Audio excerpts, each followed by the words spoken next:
Hello, everyone out there listening, and welcome back to Environment Today, a show where we talk about global events, but from an environmental perspective. First off, I hope everyone out there listening today is safe, staying positive, and staying healthy out there. It's a crazy time, and just right off the bat, I want to thank everyone for listening, for tuning in during these tough times. It really means the world that you are listening. And you picked a good one to tune into too. Today's an interesting one. Today we are going to be talking about some of the environmental implications of the COVID-19 virus. But more specifically, we are going to be focusing on the waste issue that the COVID-19 virus has created. Across the world, thousands of tons of medical waste, food waste, and more are being generated each day. And frankly, as a society, we don't have the capacity to manage it. So today, as always, let's talk about it. From yours truly, this is JJ with Environment Today. Cue theme music. We all love the environment, so let's talk about it for some enlightenment. There's so much to love about the world we're in, so let's make sure to treat it with lots of love. Now, waste is an interesting issue right now, because in the grand scheme of things, it's really a bit of a side thought. It's not at the forefront of headlines, of news, and understandably so. People are dying. But that doesn't mean waste doesn't present some major environmental issues right now. When talking about waste, you really have to be specific because there are so many different types of wastes. There's medical waste, there's food waste, there's plastic waste, there's shipping and packaging waste, and water waste, and many more. But all of these have experienced a huge spike in quantity as a result of the virus. Today, I'm going to be focusing on medical waste and packaging waste. First, medical waste. With medical waste, there's the stuff generated in hospitals, and then there's also single-use items like masks and gloves that everyday people are using. Wearing a face mask has become normal and even expected in many cities and countries around the world. To prevent the spread of the virus, many governments have even implemented regulations and laws requiring people to wear face masks when going outside, to help prevent the spread of the virus and to keep people safe. But this also means a massive increase in demand for production and a huge amount of waste being generated from all these single-use items, which ultimately could be an ecological disaster. According to the South China Morning Post, the demand for production of surgical masks in China increased 12-fold in the month of February alone, with a production rate of over 116 million masks a day now. And after use, these masks become waste. In the city of Wuhan, the first city struck by the virus in December, over 240 tons of medical waste are being generated each day, which is just a staggering number. At this rate, the city of Wuhan alone will produce over 87,000 tons of medical waste in 2020. For comparison, in the whole of 2018, Wuhan produced only 17,000 tons of medical waste. The issue here is that local waste management facilities simply don't have the capacity to handle the amount of waste coming in. There's a shortage of waste disposal facilities, as Wuhan's only dedicated waste processing center has the capacity to handle about 50 tons of waste a day, compared with the 240 tons being generated each day, creating a huge backlog of waste just building up. From an environmental and scientific perspective, dealing with this buildup of medical waste presents a huge issue. In China, most waste either goes to a landfill or to a waste treatment facility. Now, neither solution is exactly great from an environmental perspective, but at waste treatment facilities, at least the waste is being dealt with and disposed of, or even recycled, instead of just going straight to landfill. But dealing with medical waste takes time, as it has to be sterilized before being disposed of, and it's dangerous too, and presents lots of other environmental concerns. For example, a lot of waste in China is burned, a common but very unsustainable solution.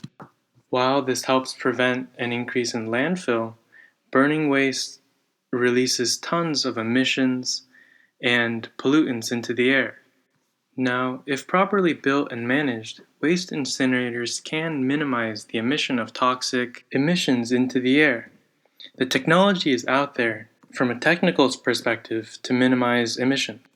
But from a societal perspective, waste disposal has long been a source of discontent for the Chinese public, and there have been frequent mass protests over the construction of incinerators. In July, thousands of people took to the streets of Wuhan to protest against a new incinerator project that was planned to be built next to a residential area, resulting in violent clashes with the police. But those concerns seem to have taken a temporary backseat as a result of the virus and the resulting massive increases in waste. Now, onto packaging waste. Demand for plastics during the pandemic and consumer demand for packaged food has soared as a result of the coronavirus. People are buying more bottled water, plastic bags are making a comeback, and many dining facilities are now only using single-use plastics as takeout increases. For example, Starbucks, Dunkin' Donuts, Tim Hortons, among others, have actually banned reusable and personal cups and are now only using single-use cups. As a result, the zero waste movement is taking a big hit. As a society, we've spent so much time and so much effort and so many years establishing positive, environmental, sustainable habits. But it's becoming increasingly difficult to follow and abide by these habits during an epidemic. Before the epidemic, companies were under stress to rethink packaging and move towards a more circular and sustainable economy. Yet consumer demands for packaged goods is skyrocketing as people are afraid of contamination. And understandably so, I might add.